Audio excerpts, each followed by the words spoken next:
cái đồ thằng là chú in nè nào thắt à tu nghe mà ngày để in mình dọn ta xe in xoang ta in mình hi cái xoay non phá vang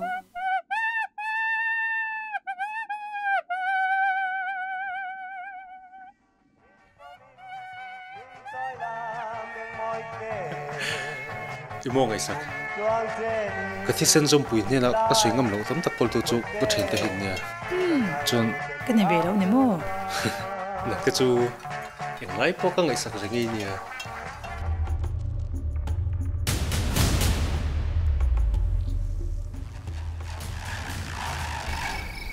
ini mah fangan ini mah mira mau ke boy lo iparno gi apa ngai sin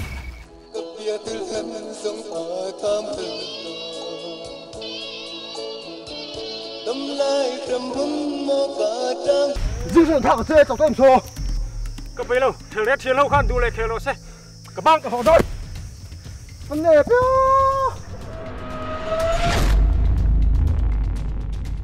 Fanu sang kui hi Yirtir tu sang kimatan hian han bei seya han lo leng rot mai ni hi ngày sau khi so thành mà kéo nào mua tan cái ít kéo và xin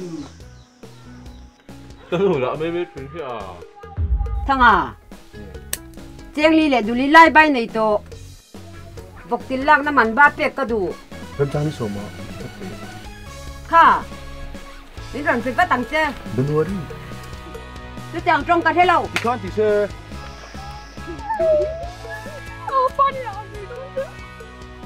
bố này mới được có gì là thắt thiếu về đâu anh mấy trông thì anh nghe last minute tu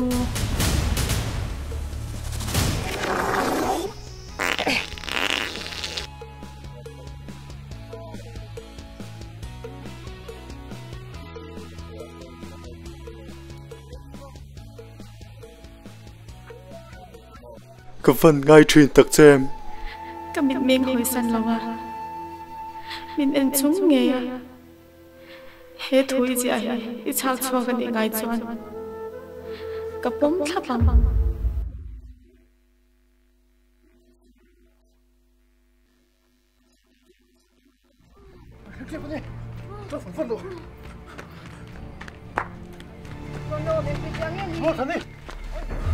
Sang Kim, đi bay gì đâu nhỉ? Lên rồi. Sang Pui chào em. chào lâu đấy sang Kim chào nó là anh thầm đi lâu mà sẽ hết tới mình À, ngay lâu Sang Pui.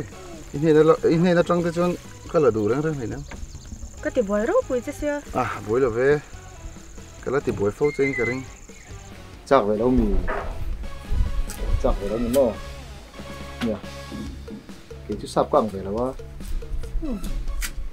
Nó có bị vô rồi.